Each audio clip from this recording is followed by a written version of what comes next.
Campus de Berkeley, California. Aquí, como en otros lugares, hace ya más de 10 años que empezó la lucha contra el SIDA. Pero a pesar de los enormes recursos empleados en esta batalla, la investigación atraviesa por un momento de duda. Algunos científicos han decidido cuestionarse todo de nuevo, empezando por lo que aparentemente se tenía como certeza inamovible: la responsabilidad del virus en el desarrollo del SIDA. ¿Y si los científicos se hubieran equivocado al señalar este virus como agente causante del nuevo síndrome? El mero enunciado de esta crucial pregunta hubiese sido impensable hasta ahora. Sin embargo, escuchen las razones que han conducido a estos científicos a formulárselas seriamente. Son el profesor de biología molecular Peter Duisberg, de la Universidad de Berkeley, y su colega Richard Stroman.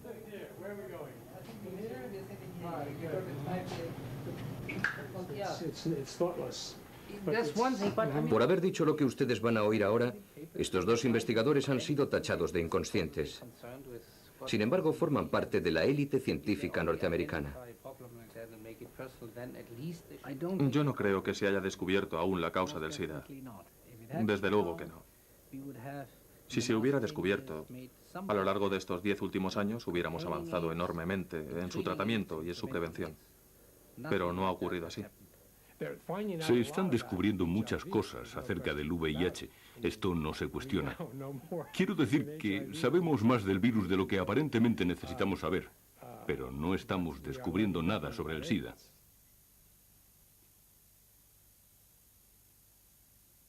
SIDA, la duda.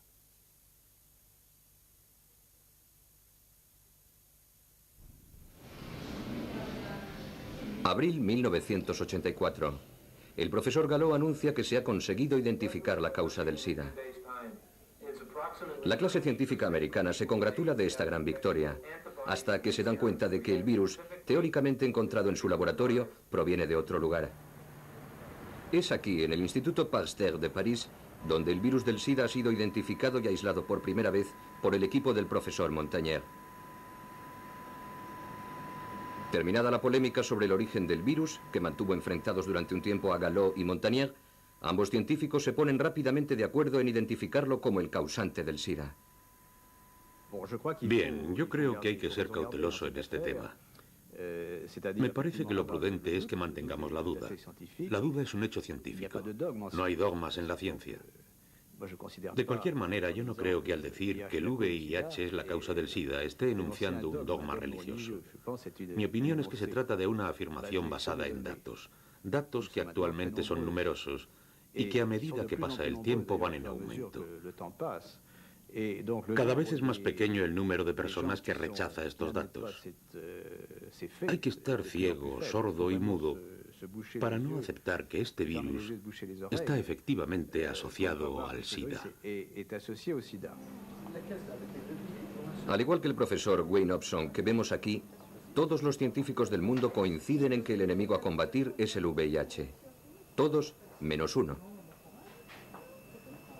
Peter Duisberg se opone con argumentos a la hipótesis oficial de que el VIH es la causa del SIDA. Entiendo que Duisberg planteara este tema en su momento, porque entonces aún no existía una toma de conciencia general de que todavía no disponíamos de los elementos suficientes para afirmar que esto era así. Pero yo nunca estuve de acuerdo con Duisberg. Para mí, los hemofílicos y los niños infectados eran prueba suficiente. Además, estaba la cuestión del SIDA en los monos. Pero él planteó el asunto y una de dos. O le respondíamos o le ignorábamos. La actitud de la comunidad científica despreció en cierto modo a Duisberg porque, en vez de responderle con argumentos científicos, reaccionó escandalizándose. ¿Pero esto qué es? ¿Cómo se puede decir una cosa así en nuestros tiempos? A partir de 1987, la polémica planteada por Duisberg sobre la implicación del VIH en el SIDA se debatió en la prensa científica. Pero las escasas respuestas aportadas por sus colegas no le hicieron cambiar de opinión. Aún hoy, él opina que no está suficientemente probada la implicación del VIH en el SIDA.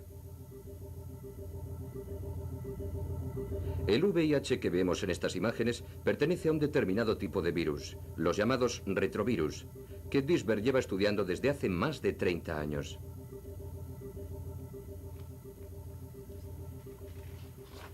Él fue el primero que consiguió identificar y descodificar su estructura genética. En 1986, la Academia de las Ciencias reconoció la aportación de sus investigaciones.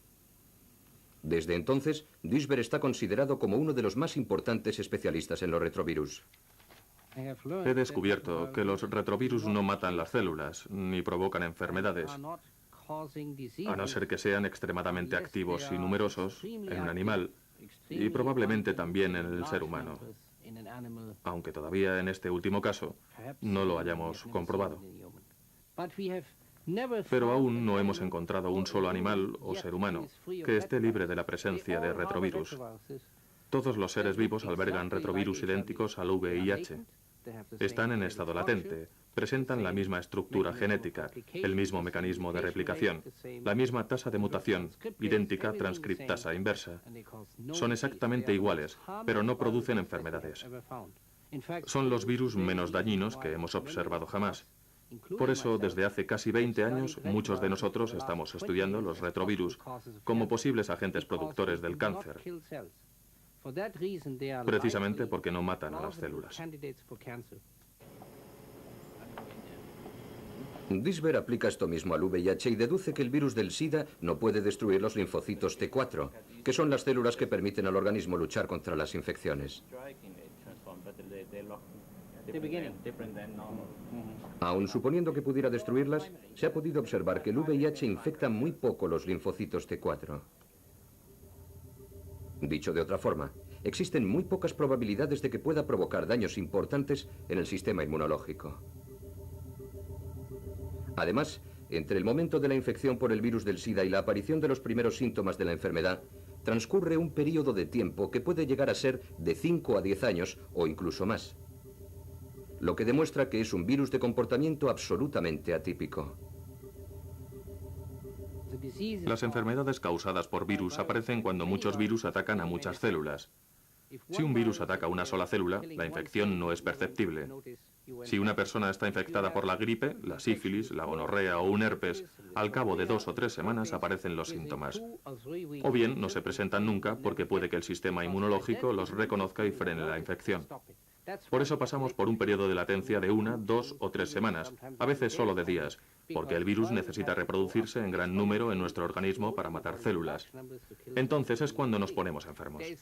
No hay ninguna explicación lógica para aceptar el hecho de que una persona que se infecta hoy consiga neutralizar el virus con su sistema inmunológico y se convierta en seropositiva y desarrolle la enfermedad 10 años después. El virus entra en acción antes de que lo haga el sistema inmunológico. Si el virus fuera el responsable, la enfermedad aparecería mucho antes, no 10 años después. El último argumento de Duisberg se basa en la presencia de los anticuerpos en la sangre. Según él, deben considerarse como los restos de la batalla entre el organismo y el VIH. La prueba de que el virus ha sido vencido. Para Duisberg no hay ninguna duda. El virus es inocente. No hay ningún precedente, ni uno solo en la historia de la microbiología, de que un microbio inactivo, latente o no detectable, origine una enfermedad. ¿No se ha encontrado ningún virus activo? En la mayoría de los pacientes afectados por el SIDA, ninguno. Solamente anticuerpos. Esa es la razón por la cual algunos microbiólogos tan renombrados como Gallo y Robin Weiss no hayan conseguido aislar el virus del SIDA en los pacientes. ¿Y en los nódulos linfáticos? Tampoco. Lo han intentado durante varios años, pero lo único que han conseguido es el virus de Montagnier. No lo han encontrado porque no hay nada que encontrar. Está claro. Tras 10 años de polémica, Duisberg mantiene su postura. Según él, todavía no hay nada que pruebe la relación entre el VIH y el SIDA. Y mientras que no se produzca una demostración científica, no cambiará de opinión. La actitud de Duisberg ha llevado a otros investigadores a replantearse el protagonismo del virus en la enfermedad, como en el caso del profesor Harry Ruben, pionero también del análisis de los retrovirus. Muchos de los especialistas más importantes de hoy en día han sido alumnos suyos. Solo me gustaría apuntar que, a diferencia de lo que ocurre con otros virus, en el caso del VIH no hay una evidencia que permita su identificación exacta. No descarto que pueda tener cierto protagonismo, pero esto no significa necesariamente que sea la principal o la única causa existente. En cualquier caso, no ha sido probado científicamente. Las dudas planteadas por los heterodoxos del SIDA no siempre han quedado sin respuesta. Sin embargo, el debate ha sobrepasado el ámbito estrictamente científico y ha llegado a convertirse en una polémica casi religiosa, anatemizadora para los que no participan de las tesis oficiales. Los disidentes excluidos del debate científico se han agrupado en torno al profesor de bioquímica Charles Thomas, con la intención de hacerse oír.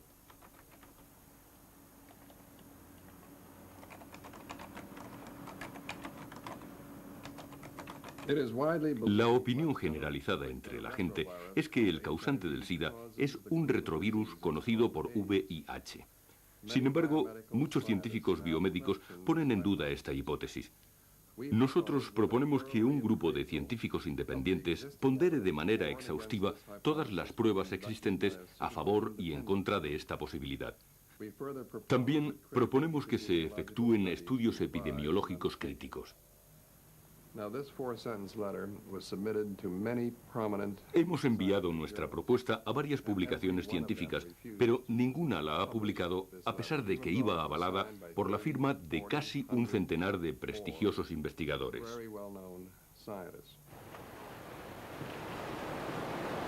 Hasta el momento, 3 premios Nobel han manifestado públicamente sus dudas acerca de la tesis oficial. La bióloga Barbara McClintock, ya fallecida, el profesor Walter Gilbert, de Harvard, y por último, Kary Mullis, premio Nobel de Química en 1993, a quien vemos en la imagen. Actualmente reside en San Diego, en la costa de California. Kary Mullis es el inventor del APCR, un procedimiento que permite aislar y observar los genes ampliados de un microorganismo.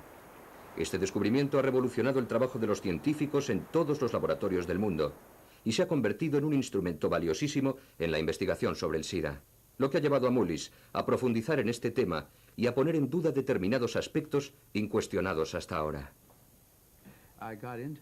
Yo intentaba encontrar unas referencias, es decir, los trabajos científicos que demostraran que el virus VIH era la causa del SIDA. Necesitaba estos datos porque estaba redactando un informe y tenía que citar estas referencias para poder decir, esto es así, como confirman tales y tales documentos. Pero no conseguía encontrarlos.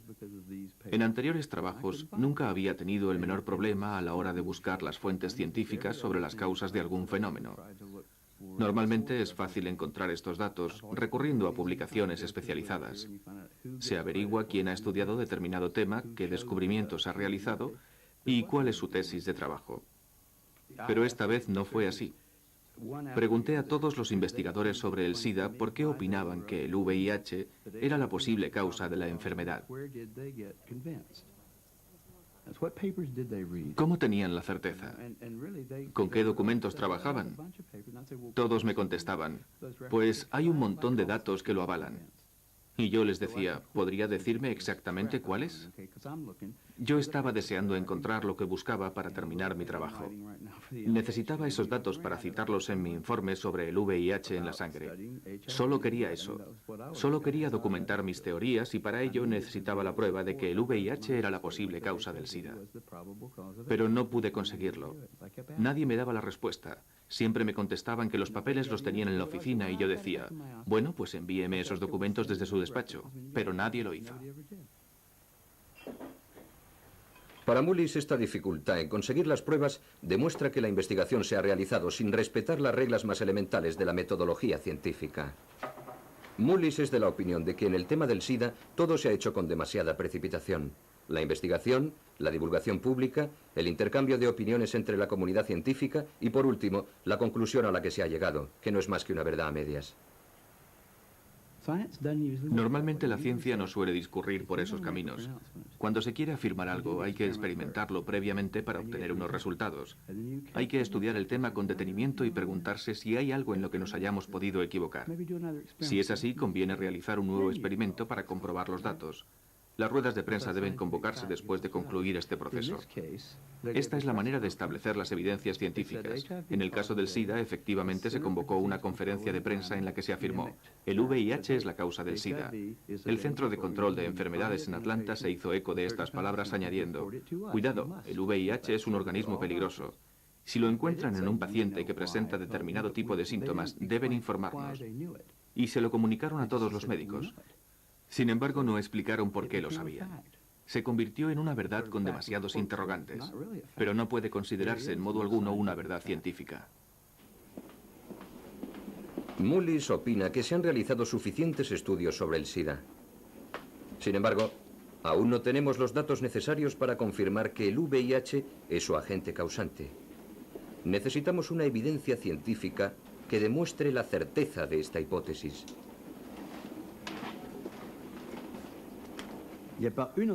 No disponemos de una evidencia científica, solo hay un muestrario de argumentos. Permítanme un símil. Tenemos un culpable al que no hemos visto asesinar a su víctima. No le han pillado infraganti, pero existen pruebas en su contra, manchas de sangre o lo que sea, y se le lleva a juicio. Y ocurre como en el caso del señor O.J. Simpson, que aunque hay ciertas evidencias que le inculpan, por distintos motivos el asunto toma un sesgo diferente. El profesor Montagnier dispone de un descubrimiento reciente que contradice los argumentos de sus adversarios sobre el estado latente del virus previo al desarrollo de la enfermedad. Dos artículos publicados en la revista científica Nature sostienen la teoría de que el virus no pasa nunca por un periodo latente. Desde que el individuo se infecta, el VIH y el sistema inmunológico libran una batalla encarnizada.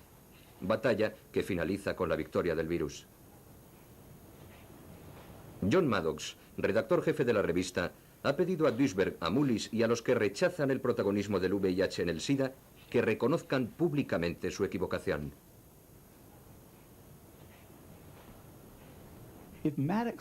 Si Maddox piensa que esos artículos prueban que el virus VIH provoca el SIDA, debería pegarse un tiro.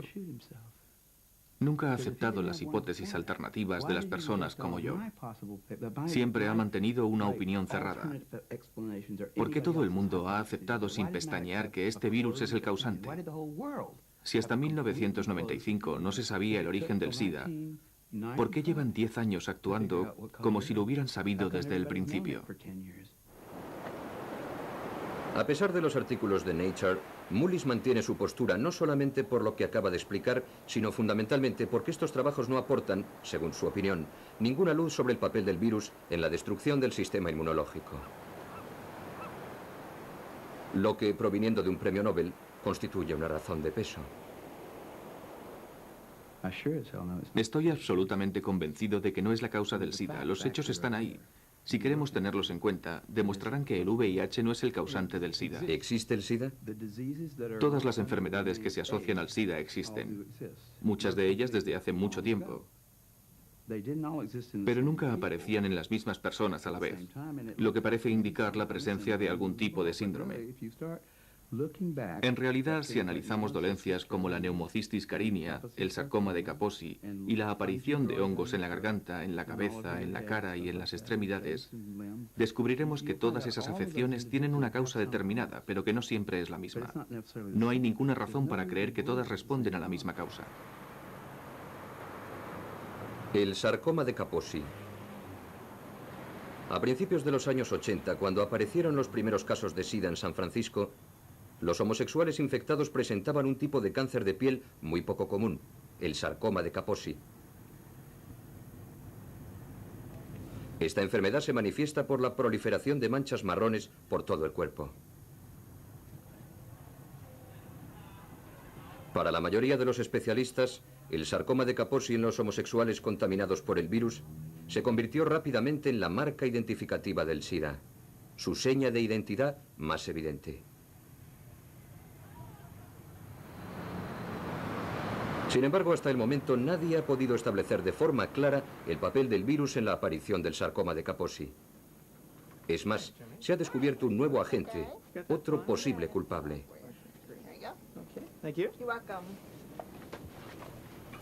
El doctor Harry Habercos del Departamento de Drogas de Rockville, Estados Unidos, ha estudiado los efectos de las drogas.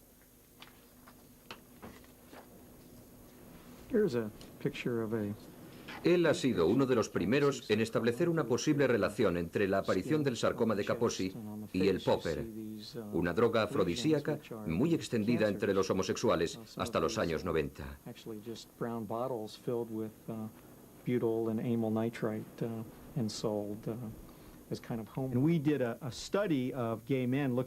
Hicimos un estudio entre los gays, analizando su comportamiento, sus hábitos sexuales, las drogas que tomaban, etc. Y descubrimos que los que padecían el sarcoma de Kaposi tenían patrones de comportamiento distintos a los que, por el contrario, desarrollaban neumocistis.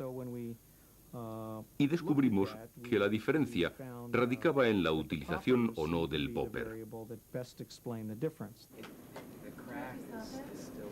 Ante esta evidencia, el Departamento de Drogas realizó numerosas campañas de prevención, advirtiendo del peligro del uso del popper en grandes dosis. Posteriormente fue prohibida la venta del popper, y el resultado se ha visto reflejado en los últimos estudios epidemiológicos. En los últimos años se ha producido un notable descenso en la aparición del sarcoma de Kaposi, tanto en términos absolutos como porcentuales. ¿A qué es debido? Bueno, yo creo que guarda relación con la inhalación de nitrato. Últimamente ha descendido el uso de este producto. Sin embargo, no sabemos si se ha producido una disminución del virus entre estas personas. Tampoco hemos podido probar con exactitud la relación con los herpes. Sin embargo, la epidemiología del sarcoma de Kaposi y la de la inhalación del nitrato en los Estados Unidos parecen íntimamente ligadas. Para ser exactos, hay que decir que el sarcoma también aparece en pacientes que nunca han utilizado el popper, así como en personas que no están infectadas por el VIH. Lo que demuestra que las cosas son mucho más complicadas de lo que se pensaba en un principio. El agente responsable no está muy claro. Sabemos que estos nuevos herpes han aparecido en algunos afectados y también conocemos su relación con el popper. Puede que el VIH no tenga necesariamente que ver, pero lo que es seguro es que además del popper tiene que haber otro agente responsable. El origen de la enfermedad sigue siendo incierto. Aunque el avance de las investigaciones apunta a restar protagonismo al virus VIH, en nuestros días el sarcoma de Kaposi sigue estando asociado a las enfermedades propias del SIDA. Nos encontramos en un punto muerto. Hasta ahora hemos creído en la ecuación VIH igual a SIDA. Pero si el virus no es la causa del sarcoma de Kaposi, nadie debería considerar el SIDA como una enfermedad nueva y tampoco nadie debería creer en el VIH. Y ahora se olvidan de todo, menos del virus. Resulta que hasta el sarcoma de Kaposi no es una enfermedad del SIDA. ¿Por qué no nos olvidamos también de la neumonía? ¿Y entonces qué nos queda? Nada. Pasemos a otro tema, cambiando de escenario. Recordemos este anuncio publicitario de 1987.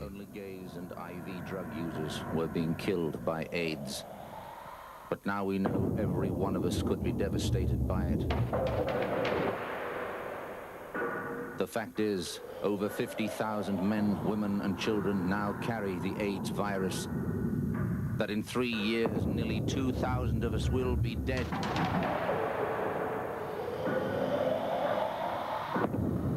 That if not stopped, it could kill more Australians than World War II. Sin embargo, hasta el momento en Australia se han detectado menos de 10.000 casos de SIDA, en vez de los 50.000 que preveía el anuncio. Fundamentalmente homosexuales y toxicómanos. No queremos quitarle importancia a la enfermedad, ni señalar acusadoramente a los grupos de riesgo. Afortunadamente, a veces, las previsiones se equivocan. En Francia, Alemania y otros países europeos, la epidemia se ha estabilizado. Incluso comienzan a aparecer síntomas de receso. No se ha producido la anunciada generalización de la enfermedad entre los heterosexuales. Seguramente han influido las campañas de prevención, pero también existen otras razones. Las cepas microbianas existentes en Europa no presentan una capacidad de transmisión poderosa entre los heterosexuales, por lo que no se ha producido un contagio masivo. Lo ha habido en cierta medida entre las mujeres, fundamentalmente entre las drogodependientes y las que tenían parejas bisexuales. Pero no ha habido una reacción en cadena. Podemos concluir que no ha existido una transmisión generalizada en la población heterosexual. Y creo que no se producirá. Puedo citar como ejemplo el caso de las prostitutas. Las encuestas demuestran que solamente se han infectado un 2 o un 3% de ellas y que este porcentaje no va en aumento, excepto en el caso de las toxicómanas. Los estudios epidemiológicos realizados sobre las prostitutas no toxicómanas en las grandes ciudades europeas confirman las conclusiones del profesor Montagnier. De hecho, en algunas ciudades europeas no se han encontrado prostitutas seropositivas. Si partimos de la base lógica de considerar a las prostitutas como el grupo de mayor riesgo entre la población heterosexual, podemos deducir que el contagio por el virus del SIDA entre el resto de los heterosexuales será aún menor.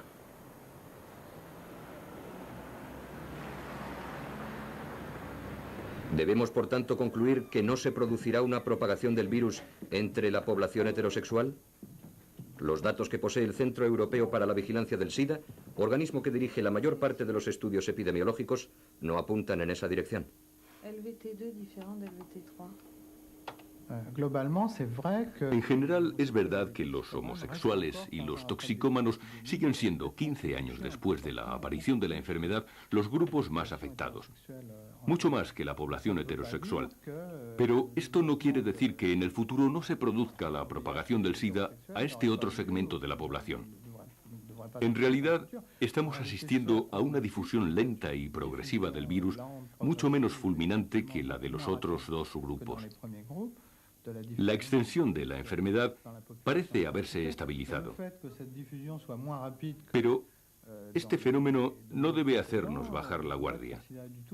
Lo que ocurre es que el riesgo de contagio de los heterosexuales es menor y, por tanto, la epidemia se extiende lenta y dificultosamente.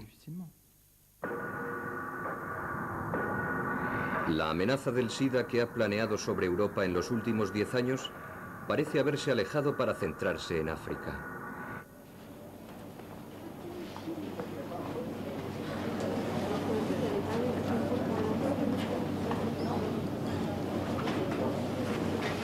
Desde allí, desde el otro lado del Sáhara, nos llegan imágenes espeluznantes que no permiten albergar la menor duda.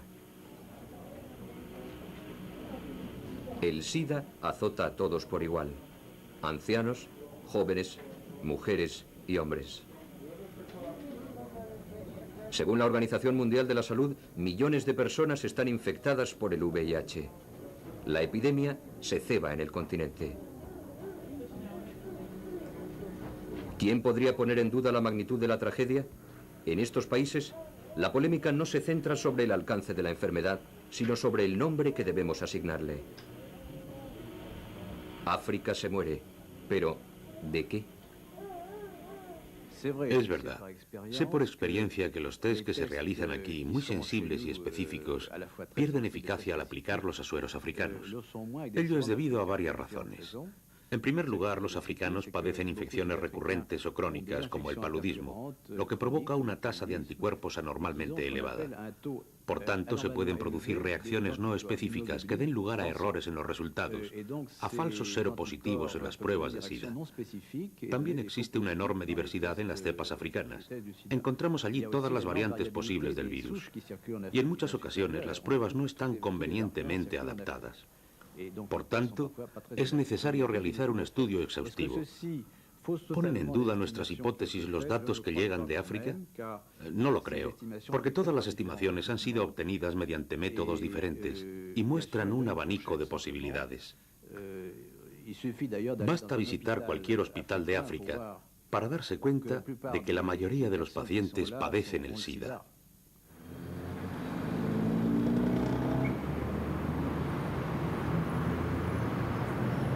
Partiendo de estos mismos datos, una publicación británica ha expuesto unas conclusiones radicalmente distintas. En octubre de 1993, el Sunday Times publicó un reportaje encabezado por un titular sensacionalista: El mito del SIDA en África. Neville Hodgkinson, su autor, periodista especializado en temas científicos, plantea nuevos interrogantes tras visitar África Central en 1993. En su opinión, hay algo que no encaja en la versión oficial. ¿Está África realmente enferma de SIDA? No si definimos el SIDA como una nueva enfermedad infecciosa. África sufre y se muere debido a la malnutrición, al resurgimiento de la malaria, a la tuberculosis. Muchas personas necesitan atención médica, pero no, yo no he encontrado ninguna evidencia que demuestre el surgimiento de una nueva epidemia. Neville Hodgkinson viajó por África durante varias semanas. Primero visitó Kenia, después Tanzania, luego Zambia y por último Zimbabue. Nos cuenta el miedo de los africanos al SIDA, más extendido que la propia enfermedad, y las razones que lo explican.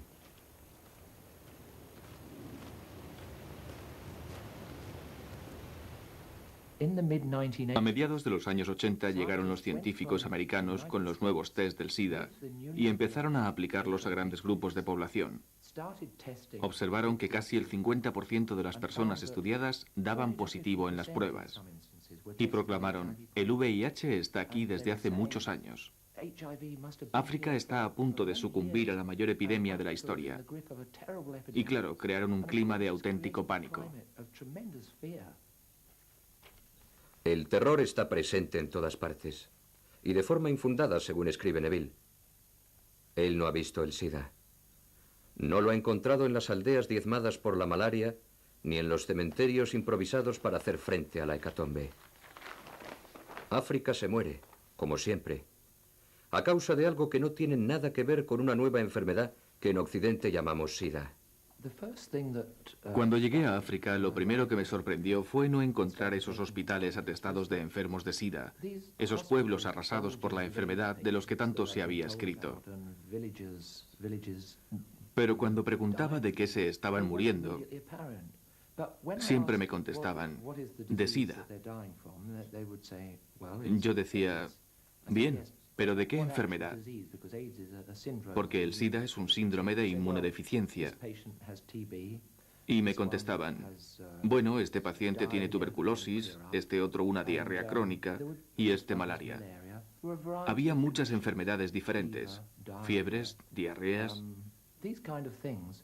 todas las que ha habido siempre en África y que ahora los médicos han rebautizado como SIDA, debido al miedo que provocaron los test que se realizaron en su día. ¿Es posible que se haya cometido un error de tal magnitud? Hoy en día muchos investigadores se han planteado la misma pregunta. El profesor Issex, un científico norteamericano, ha realizado recientemente un estudio en Zaire en el que muestra que las personas afectadas por la lepra, no por el VIH, reaccionan positivamente a las pruebas del SIDA. Paradójico. Issex resalta que los resultados de los test deben ser interpretados con suma cautela cuando se trata de pacientes infectados por enfermedades micobacterianas, como por ejemplo la lepra y la tuberculosis. Afirma que los test no son un elemento suficiente para diagnosticar el SIDA en las regiones de África Central donde dichas enfermedades están muy extendidas, es decir, casi todo el continente. Es una pésima noticia, porque la tuberculosis y la lepra están absolutamente extendidas por toda África.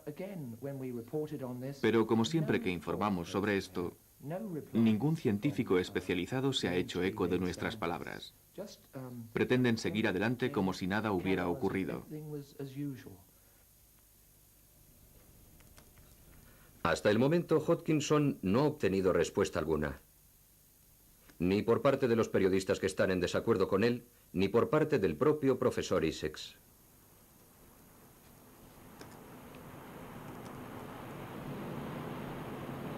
¿Los test del SIDA son menos exactos de lo que se dice?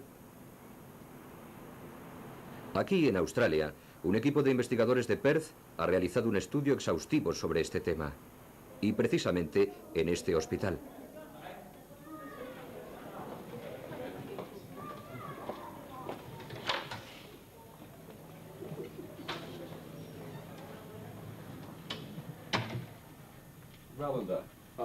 Tres investigadores han revisado prácticamente todo lo que se ha dicho y escrito sobre las pruebas del SIDA para intentar responder a esta pregunta. ¿Un test positivo prueba de forma inequívoca el contagio por el virus del SIDA? El resultado de su trabajo sobre el Western Blot, el test teóricamente más fiable de todos los existentes, fue publicado en 1993 en la revista Biotechnology. Hay muchos datos que demuestran que el test ha sido considerado fiable antes de haber sido convenientemente comprobado. Este es el punto clave de nuestro trabajo. Se ha puesto en tela de juicio la fiabilidad del test. Quizá estemos dando por buenos unos resultados inciertos. Debemos recordar que el test jamás detecta el propio virus, sino los anticuerpos que han reaccionado a la presencia del virus en el organismo. ¿En qué consiste el test del SIDA? Se desarrolla en dos etapas. La primera es el test ELISA. Si el resultado es positivo, debe ser obligatoriamente confirmado por una segunda prueba, el test de Western Blot. El Western Blot consiste en una bandeja sobre la que han sido fijadas las diferentes proteínas del virus. Dicha bandeja se pone en contacto con el suero del paciente. Si el suero contiene anticuerpos contra el virus, las proteínas aparecen en forma de bandas negras. El test es positivo cuando la bandeja presenta varias bandas negras.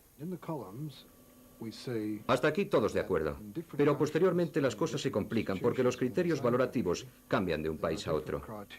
Francia no tiene los mismos criterios que los Estados Unidos para aceptar una prueba positiva. Dichos baremos varían también en Australia o en África.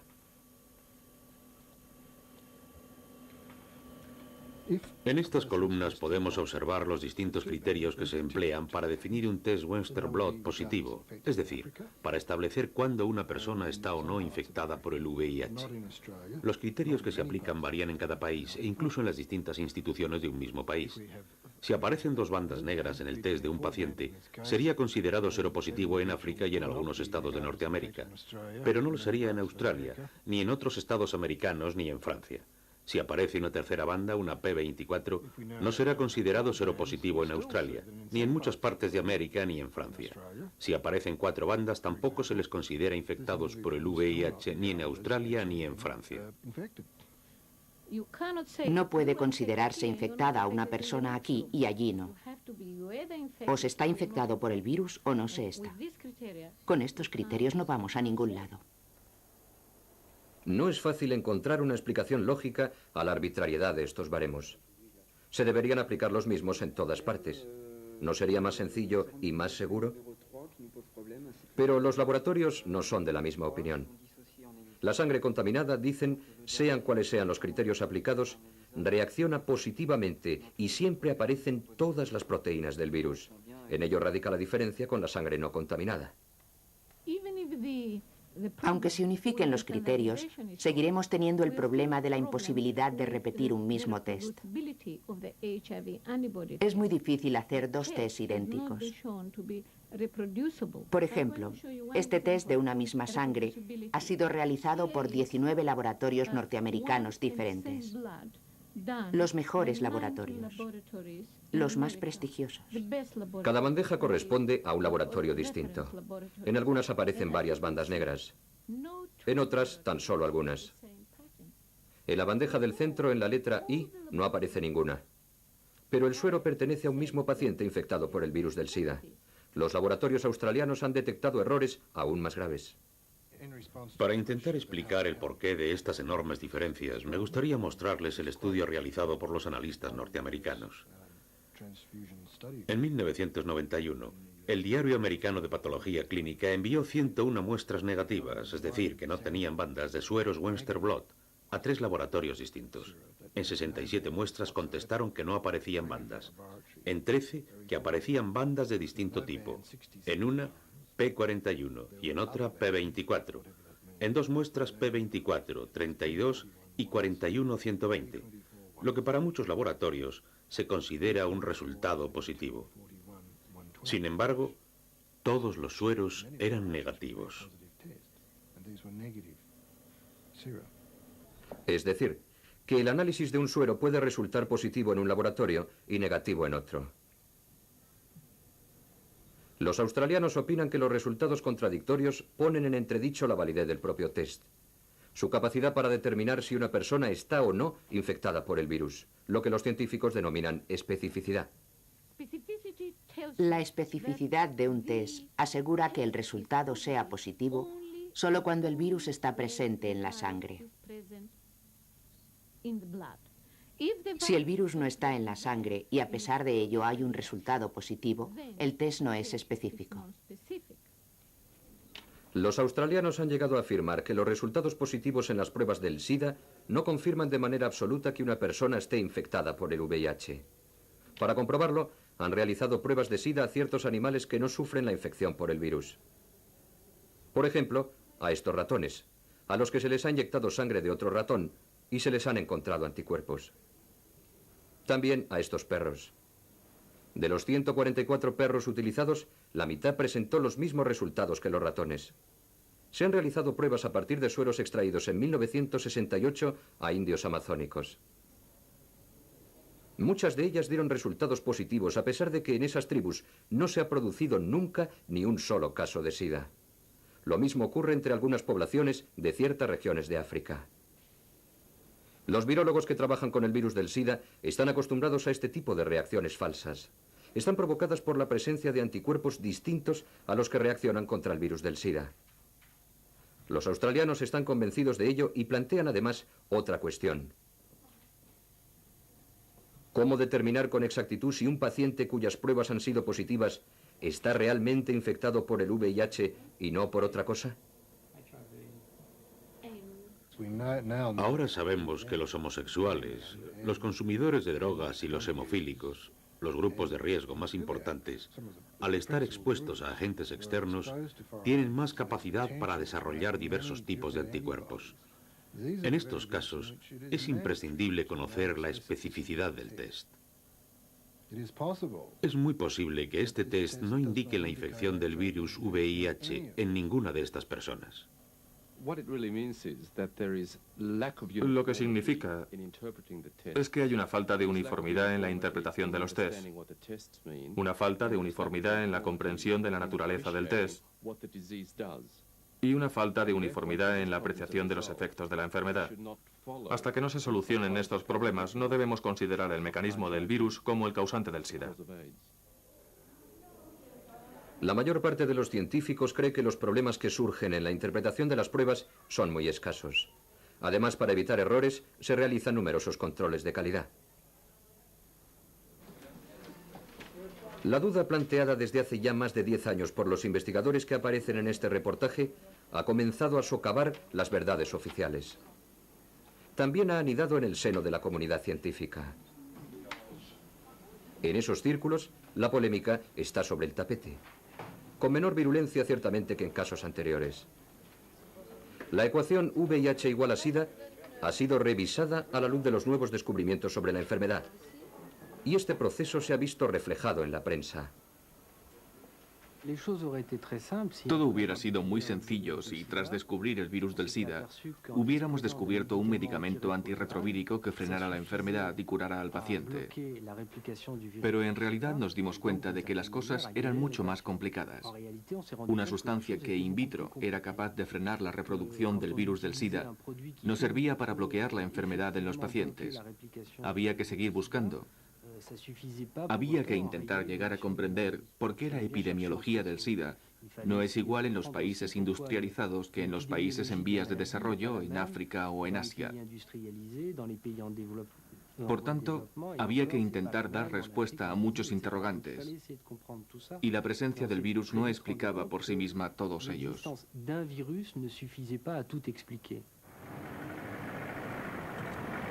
El propio Luc Montagnier, descubridor del virus, ha sido uno de los primeros en relativizar el papel del VIH y señalar la existencia de otros factores asociados al virus que desencadenan el SIDA.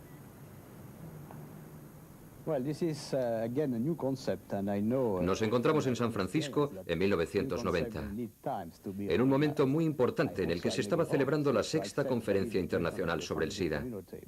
Durante dicha conferencia, Luc Montagnier afirmó que el VIH podía no ser la única causa del SIDA.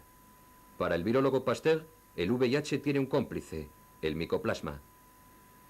Sin este acompañante, el virus no puede actuar. El tiempo no ha dado la razón a Montagnier. Hoy en día el profesor tiene una actitud más flexible, pero en el fondo no ha cambiado de opinión.